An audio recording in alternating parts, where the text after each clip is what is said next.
Welcome to Everyday Economics, a weekly podcast about the economics in daily life. I'm your host, Pooja Mehra. The theme for macroeconomists this year, as I had noted in last week's episode, is the increased reliance on fiscal policy for fighting the COVID crisis. The Economist magazine's last cover discussed this issue impressively under the headline, Free Money When Government Spending Knows No Limits. In last week's episode, I had discussed the evolution of macroeconomics over the last 10 decades and how monetary policy authorities around the world are looking to fiscal spending authorities for managing the post-COVID macroeconomy with Dr. Ratan Roy, the director of the National Institute for Public Finance and Policy and one of India's brightest macroeconomists. This week, we are playing the concluding part of that conversation with him, in which I asked him about the changes he would like to see in macroeconomics post-COVID. His idea of the appropriate macroeconomic framework for India challenges the convention in India regarding the extent of coordination between the fiscal and monetary authorities and is therefore unlikely to be acceptable to the government of India. However, elsewhere in the world, in the European Union for instance, what Ratan is suggesting is already being done. I also asked Ratan what he thinks of the MMT, which he debunked with just one sentence.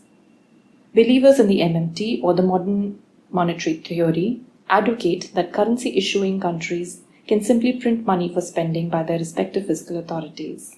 So here we go with the second part of the conversation with Dr. Ratan Roy. Yeah, they have said that governments need to spend more. Now, what I notice is that they have not given any macroeconomic justification for it. But there are macroeconomic justifications for it. But we can come to that perhaps in the next question. Right. So I think the argument being that they've not probably given macroeconomic justifications because macroeconomics is kind of, sort of up in the air right now. It needs to be redefined according to many people. If you agree with that. I completely agree with it. I completely agree with it because I have always believed that simplistic macroeconomics is stupid.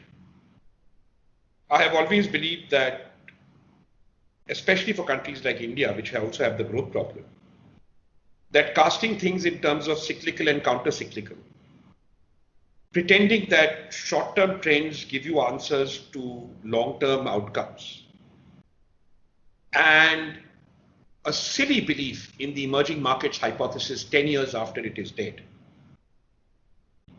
brings to the fore again the fundamental question that I raised in the beginning of this conversation, which is the question Keynes asked. What is it that you want from the macroeconomy? So what you want from the macroeconomy now is an increase in the level of output to at least pre-COVID levels. If you're a developing country, what you also want from the macroeconomy now is a return to a path where we could see our way to an optimistic economic future, where again it would be credible to talk about growth rates that would double GDP and hopefully per capita incomes going forward.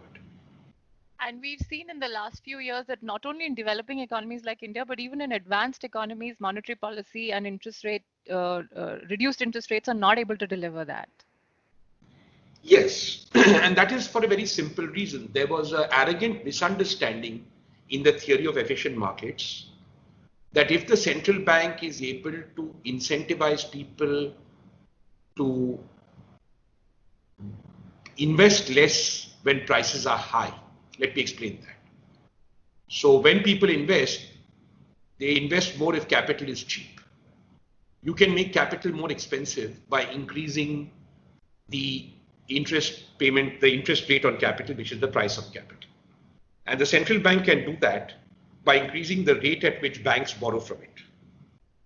So if I want money from a bank and I go to the bank and the bank says, okay, I'll give you the money, but the bank decides to go to the central bank and borrow that money, then it has to pay the central bank some interest on the money and it will lend to you at that interest rate plus some margin. So the higher the interest rate the central bank charges, the higher will be the rate the bank charges you. And the lower the interest rate the central bank charges, the lower will be the rate the bank charges you, was the theory. And then the second part of the theory was the higher the rate the bank charges me, the less I will invest. And the lower the rate the bank charges me, the more I will invest. And that is what the theory of efficient markets rested on. So effectively what we did in the globe is we converted the price of capital into an administered price, not a market determined price. Note, if the central bank is setting the interest rate, it is then effectively setting the price of capital. It was a very clever trick that was employed over the last 20 years and nobody noticed that effectively we had abandoned market economics when it came to the price of capital.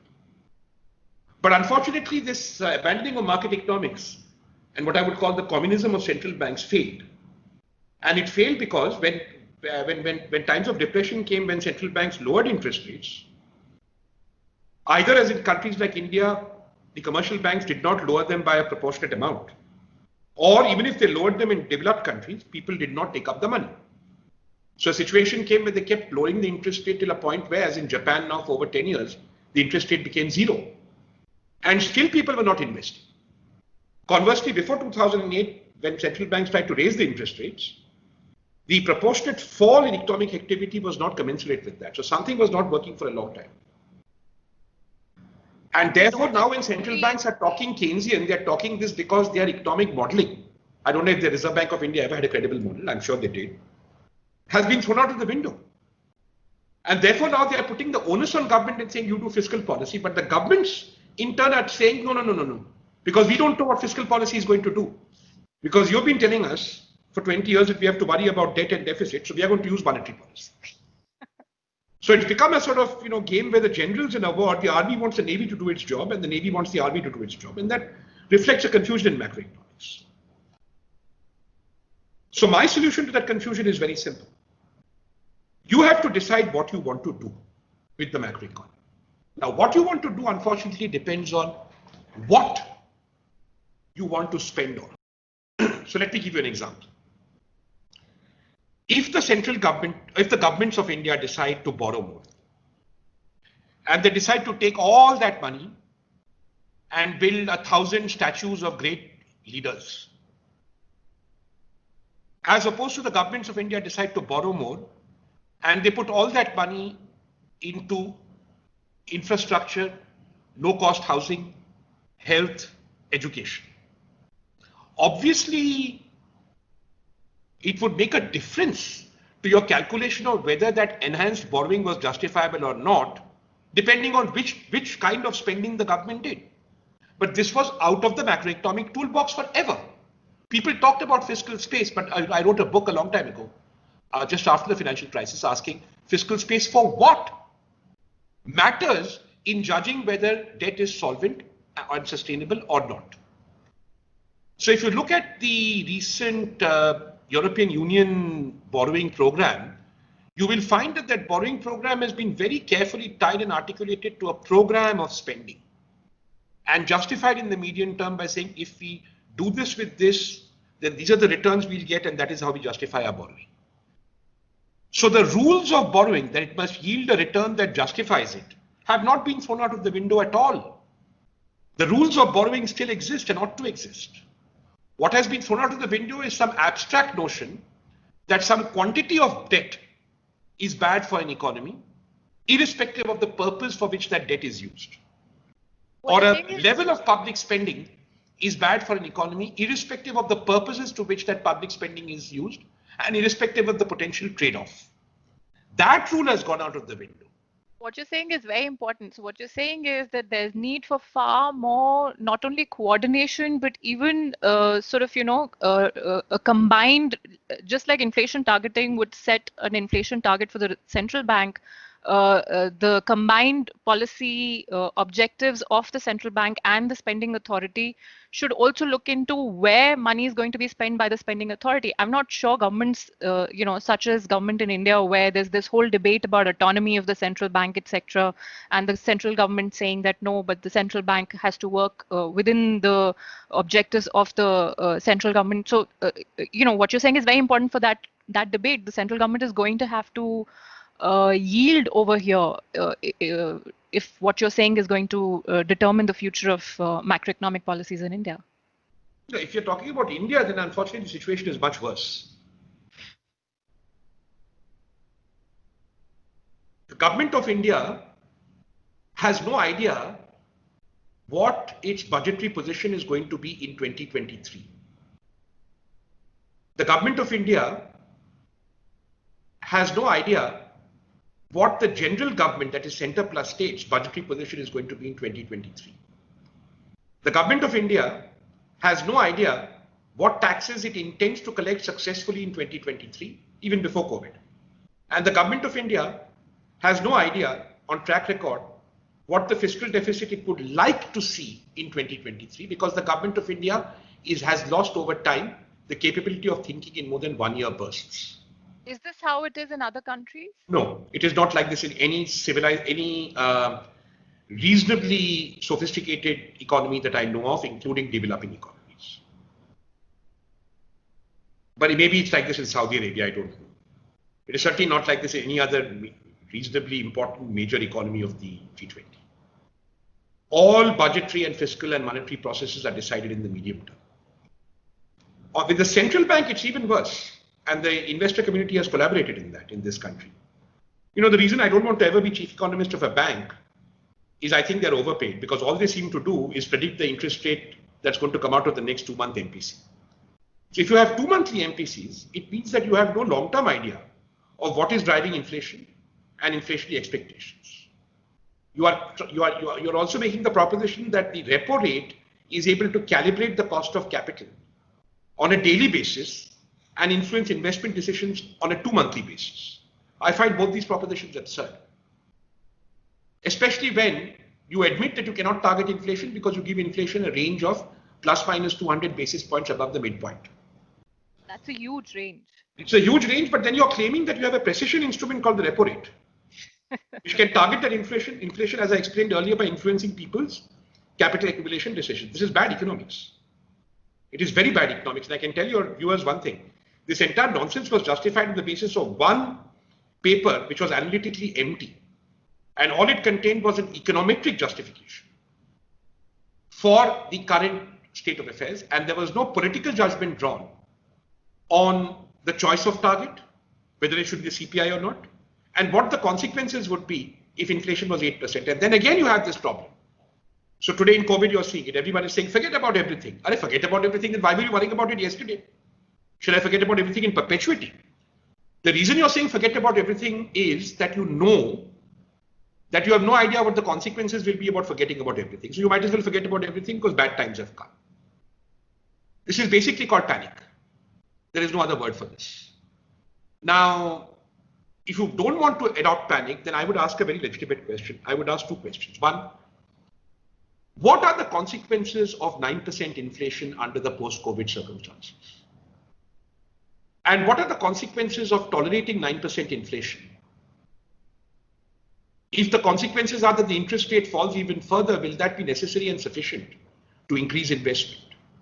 If not, the role of the central bank is effectively very limited. Similarly, with the government of India, what is their spending battle plan for the next 3 years? When I hear this word infrastructure, I get very worried because I cannot think of a single infrastructure project in my lifetime that has been completed on time. When I think of infrastructure, what things come up is the infra-driven banking crisis, Commonwealth Games, 15-year-old Bombay Airport, 20-year-old Delhi Airport, the failure of irrigation projects, delays, cost overruns, PPP failures, right? Then I'm told Nitin Gadkari can build 35 kilometers of road area. That's great, but I can't go on the efficient efforts of one human being and say infra in India works. So then what is my accountability? What kind of completed and finished infra will I have by 2023? I don't know. I know that the government lied to me about Bombay Airport. It will not be ready by 2020. So again, what you're saying is that inflation targeting worldwide was a good policy, but again, like you're talking of infrastructure, because of the capacity constraints peculiar to India, the policy could not be put to great use here. It was a silly policy also because inflation targeting also assumes the banks are agents that are independent of the authorities. In India, 76% of the banking sector still is owned by the government, right? Right. So then if you're not independent, then one call from the finance ministry can nullify what you're doing. Right. And then to pretend it is not so on the part of the central bank nerds is also egregiously wrong. just to go back to what we were discussing on macroeconomics and how macroeconomics is likely to change. So you of course explained what you think should happen to macroeconomics. What do you think is likely to happen? I think I have to answer that question depending on where in the world. Yeah, naturally. So I think if you look at Europe, I think there is an understanding in Europe that the goal of macroeconomics should be to increase prosperity. And to increase prosperity, you will need to worry far more about incomes and which factors of production are earning those incomes than we did earlier. And that this is going to be a long haul.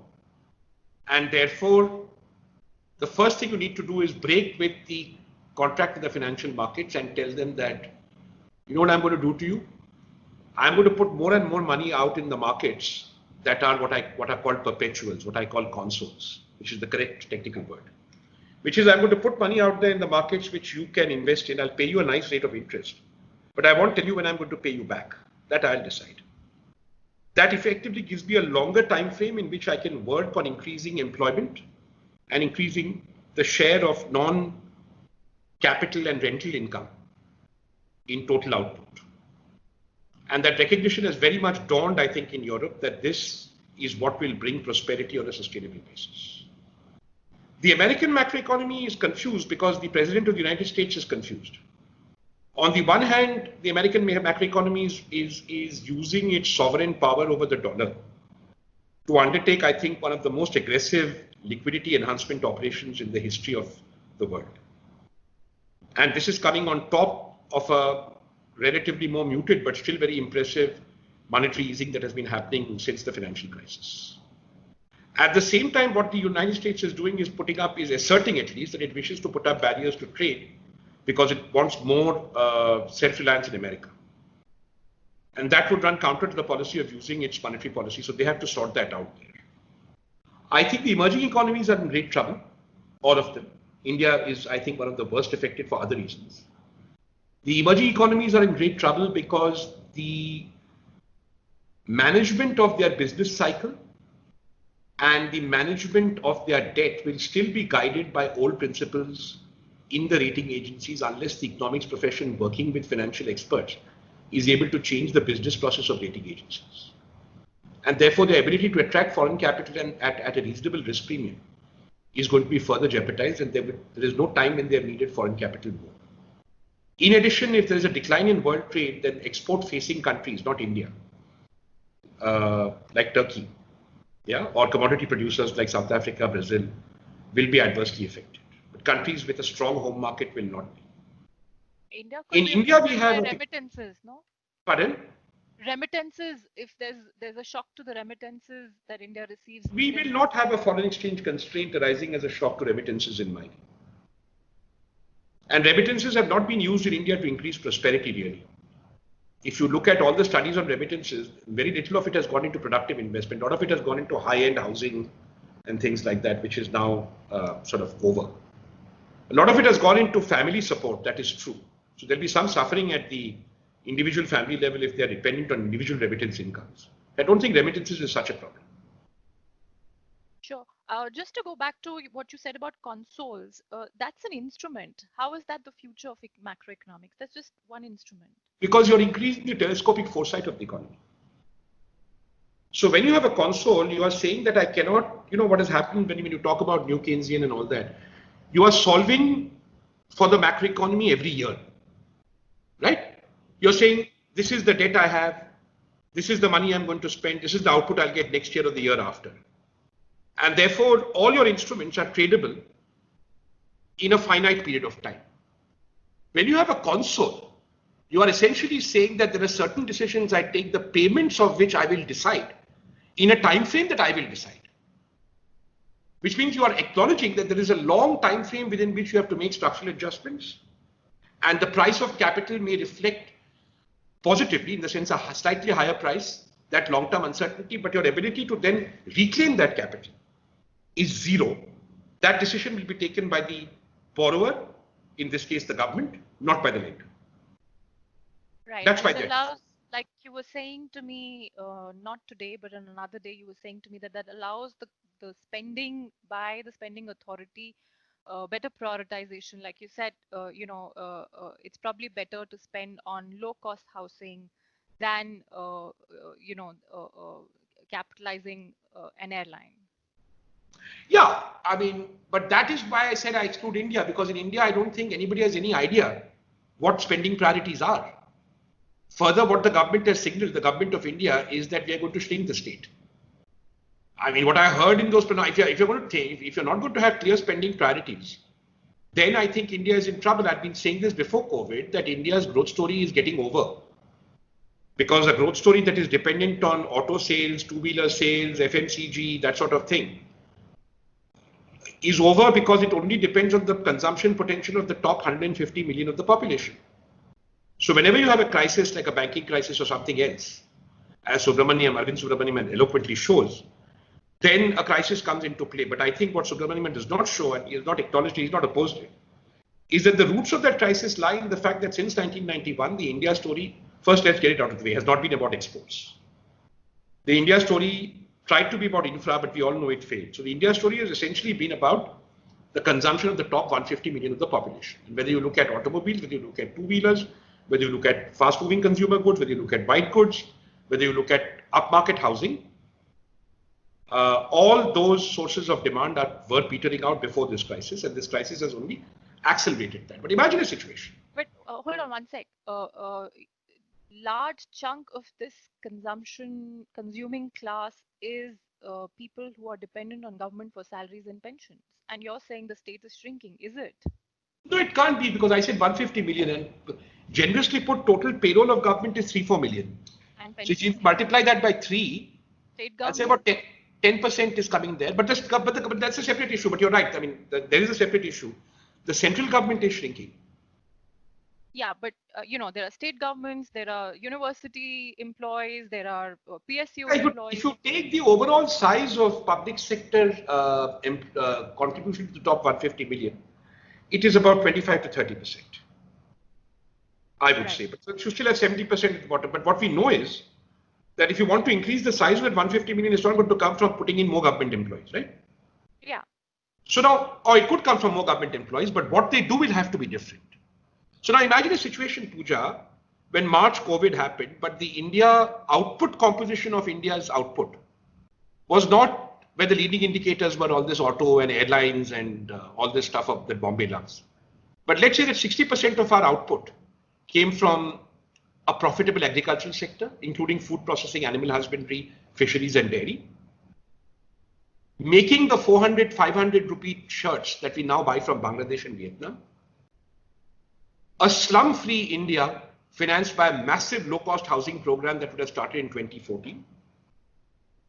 A health sector that was producing in output about 3 times more than it is producing now. And an education sector that was producing 3 times more than it is producing now. Add to that useful and interesting things like sanitation. And the intermediate industries were all servicing these 5 final demand industries. And the remainder you got from luxuries and airlines and exports and that sort of thing. In that situation in March 2019, the sectors I mentioned would not have been hit so hard. So only 1/3 of the economy would have been hit. The 1/3 that was not in these 5 core areas. As it happens, over 2/3 of the economy was hit. And in fact, these core areas were resilient. Agriculture has been resilient. Low-cost housing is still resilient. Healthcare needs and is crying out for spending. It's a growth area.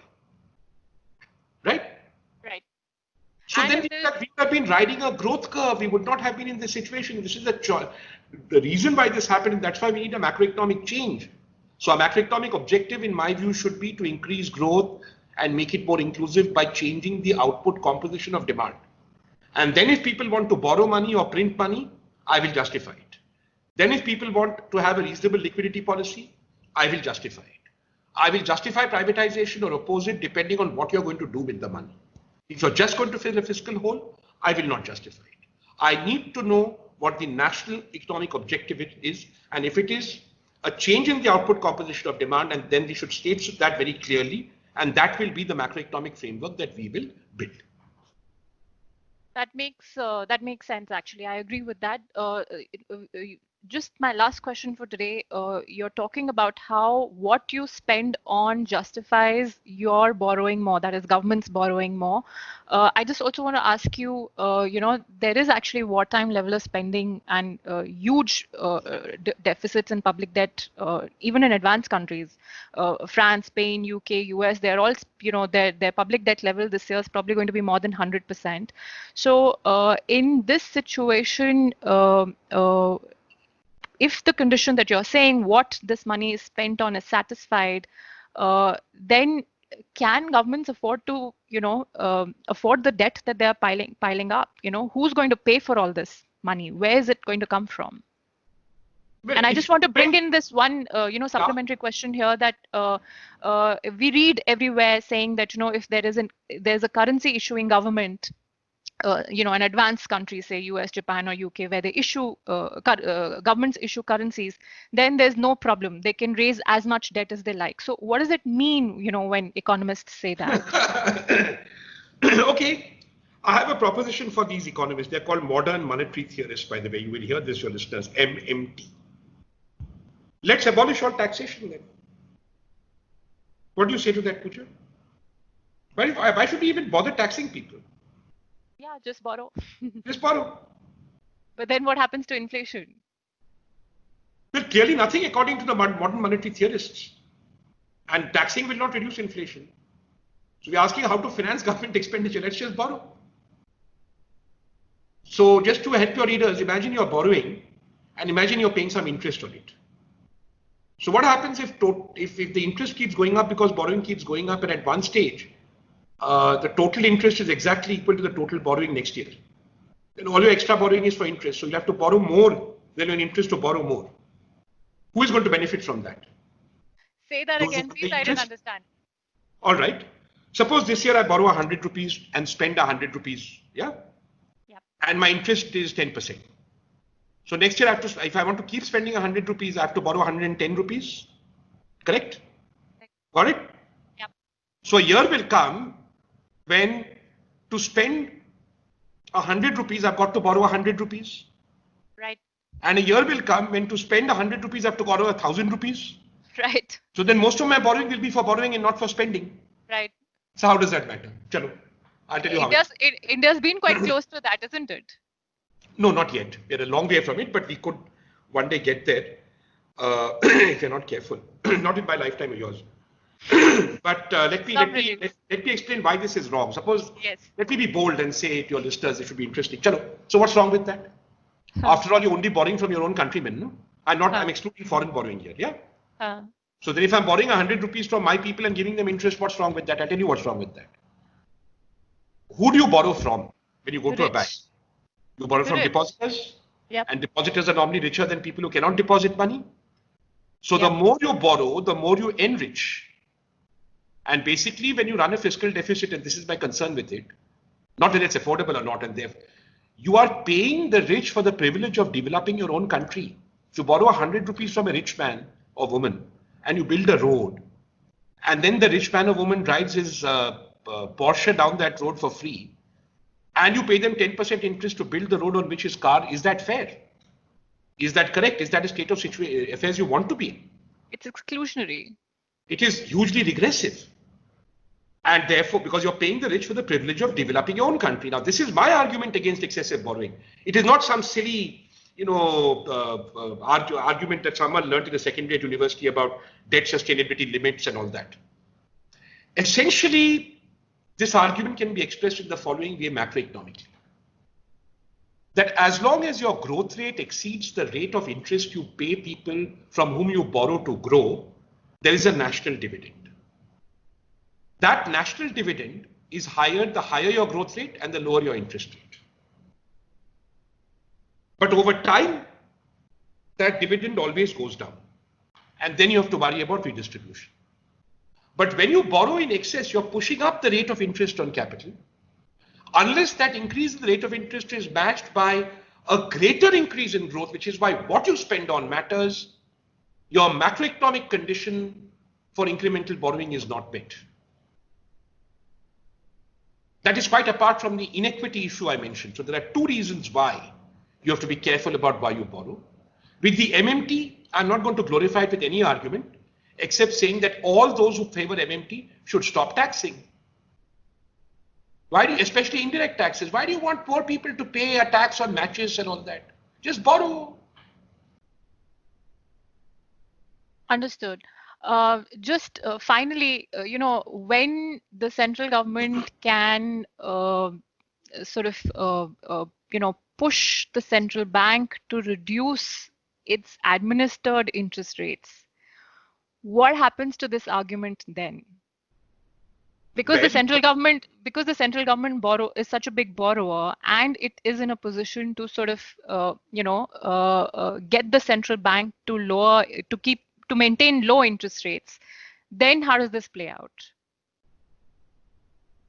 If the central bank maintains low administered interest rates in the face of increased government borrowing, then there is no reason for government borrowing not to become more expensive. Because there's absolutely no reason why the coupon rate on government borrowing should be tied, more tightly to lower interest rates than to higher interest rates. So the spread would increase.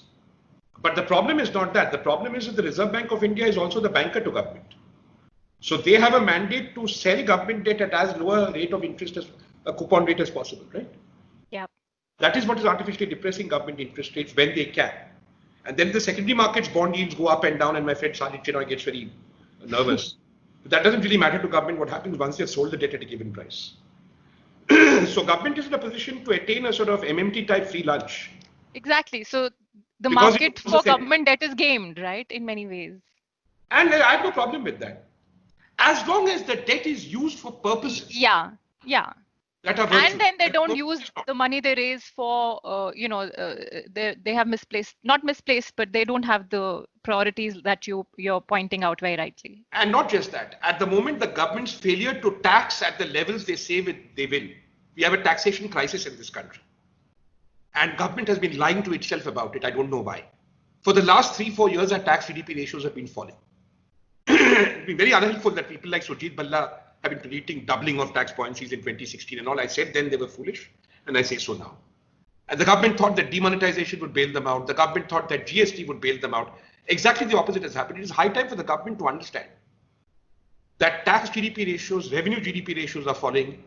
Government's ability to disinvest is severely limited. Just on taxation. Sorry to interrupt you, but just on taxation, why is the tax GDP ratio falling? Is it because of slower growth? Is it because of shrinking base, or the rates? It is all three. But the problem is this, that rather than, it is only this year that the government has correctly anticipated a further fall in the tax GDP ratio. So far, what has been happening is the government has been assuming optimistic situation on the tax GDP ratio and on disinvestment. And the last 2 years has then said that temporarily we're also going to borrow money off budget. And therefore, the deficit financing the government of India has been doing has not been done with a particular spending purpose in mind. And I'll give you an example in a minute. The government of India is not a player in capital expenditure. Less than 30% of total government borrowing goes for capital expenditure. So when they say they will do infra, they're not telling the truth. If you look at the budget, they're just not telling the truth. Government is borrowing for its own consumption. That's exactly what I was saying. Pensions. Because they're not able to tax enough to pay for their own consumption, and they're not able to disinvest enough even to pay for their own consumption. And the consequence is that the deficit financing is borrowing that is being done because the government is getting increasingly income poor, and there seems to be an unwillingness to recognize it. And this, for me, is the fiscal crisis that deeply worries me. This is exactly what I was saying, that, government is spending way too much on pensions, salaries, interest payments on past borrowings. That, and also on things that it should not be poking its nose in, that are the business of the state governments. Yeah, which is a separate conversation which we should have. So let me just leave your readers with no uncertain assumption about India. Yeah. India's macroeconomic crisis is twofold at this time. One, the COVID has caused a macroeconomic crisis in a situation where we were already in economic decline, and we were not able to come up with macroeconomic instruments to reverse that decline. That economic crisis means that the instruments that the government has to manage the economy are not fit for purpose. We do not have a medium-term strategic fiscal framework. We do not have a spending plan that will change the output composition of demand. We are unable to tax as much as we need to finance consumption expenditure. Therefore, most central government borrowing is going for consumption expenditure and not for infra. Monetary policy has become short-sighted. It is framed in 2-month bursts, and there is no coherent idea how the instruments of monetary policy impact inflation, together with the compounding problem that the government owns the banking sector. Therefore, transmission, the price of capital, all these things become administered in a very messy way, and therefore the conduct of monetary policy is unclear. The only saving grace is that we are managing the exchange rate reasonably well, and that problem has been solved from us purely because trade has collapsed, therefore exports have collapsed, therefore imports have collapsed, and therefore we're running a current account surplus for now. So at least there we don't have to worry. But make no mistake, unless this country is able to change its objective of macroeconomic policy making, not just to growth and stability, but growth with inclusion by changing the output composition of demand and thereby increasing its revenue base and thereby using its borrowing for better purposes than it's doing now, we will be in a crisis that will lead us to what people call a middle income trap. Thanks, Ratan. Thanks for describing the general crisis, not crisis, but the change required in macroeconomics, and also the peculiar case in India where all of the problems of macroeconomics are far more accentuated, not only because of the COVID crisis, but also because of the capacity constraints, because of the misplaced priorities and complete, from what you describe, lack of care in deciding what has to be done, how it has to be done by policymakers. Thank you, Pooja. Thank you.